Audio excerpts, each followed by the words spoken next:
മത്തായി സുവിശേഷം 23-ാം അധ്യായത്തിന്റെ 37-ാമത്തെ വാക്യം. യെരൂശലേമേ, യെരൂശലേമേ, പ്രവാചകന്മാരെ കൊല്ലുകയും നിന്റെ അടുക്കൽ അയച്ചിരിക്കുന്നവരെ കല്ലെറിയുകയും ചെയ്യുന്നവളെ, കോഴി തന്റെ കുഞ്ഞുങ്ങളെ ചിറകിൻ കീഴിൽ ചേർക്കും പോലെ, കോഴി തന്റെ കുഞ്ഞിനെ ചിറകിന്റെ കീഴിൽ ചേർക്കും പോലെ നിന്റെ മക്കളെ ചേർക്കുവാൻ എനിക്ക് എത്ര വട്ടം മനസ്സായി, നിങ്ങൾക്കോ മനസ്സായില്ല.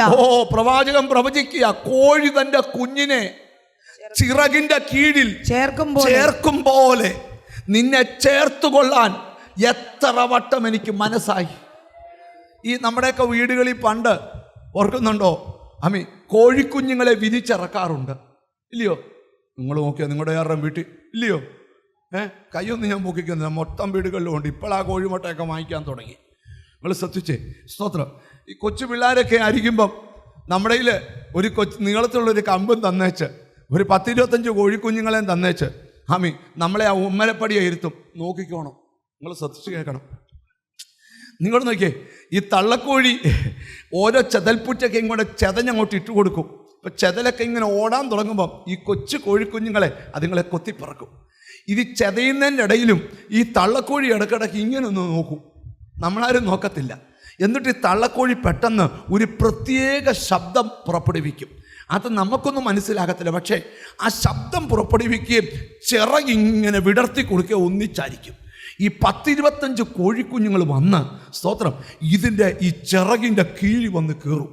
സ്തോത്രം, കയറിയിട്ട് ആ കോഴി ഒരു വല്ലാത്ത സൗണ്ടിലൂടെ പുറപ്പെടുക്കുക. അതെന്തിനാണെന്നറിയാം? ആ കോഴിയെ വളർത്തുന്ന യജമാനന് സിഗ്നൽ കൊടുക്കുക. എന്ന് പറഞ്ഞാൽ എന്താണെന്നറിയാമോ? സ്തോത്രം, എന്നെ ഏൽപ്പിച്ച എൻ്റെ കൂടെ കൂടിയ 10-25 എണ്ണത്തെ അപഹരിക്കാൻ പരുന്ത് നോട്ടമിടുന്നുണ്ട്.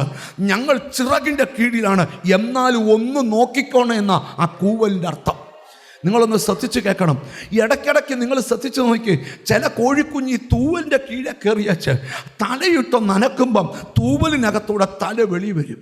എന്നിട്ട് ഈ പരുന്തിനെ നോക്കി ഇടയ്ക്കിടയ്ക്ക് ഈ കോഴിക്കുഞ്ഞ് കിയോന്ന് വിളിക്കും. എടാ പരുന്തേ, നീ ആരായാലും എന്താടാ, ധൈര്യം ഉണ്ടാടാ, വാടാ, ഞാൻ സുരക്ഷിത സ്ഥലത്താ. ഒരാമയും വരുന്നില്ല.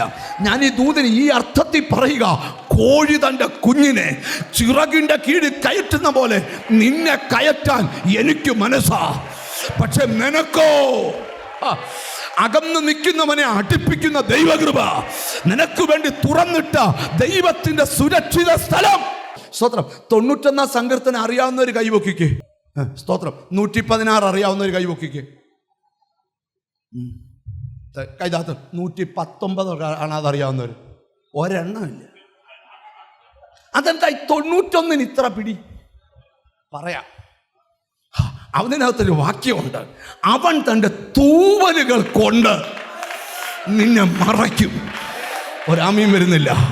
എനിക്കെന്തോ ദൈവാത്മാവ് ഒരു ഉറപ്പ് തരിക, ഇന്ന് ആരാധനയ്ക്ക് നടുവില് നിന്നെ തീർക്കുമെന്നും തകർക്കുമെന്നും വെല്ലുവിളിച്ച പലരും നിന്നോട് അടുക്കാൻ പറ്റാത്തതെന്നാ തൂവല് കൊണ്ട് മറയ്ക്കും.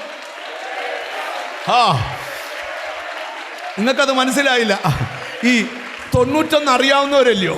നമുക്കൊന്ന് പറയാം, അത്യുന്നതന്റെ, എല്ലാവരും പറയണം, അത്യുന്നതന്റെ, അല്ല വാ തുറന്ന് പറ, അത്യുന്നതന്റെ, സർവശക്തന്റെ.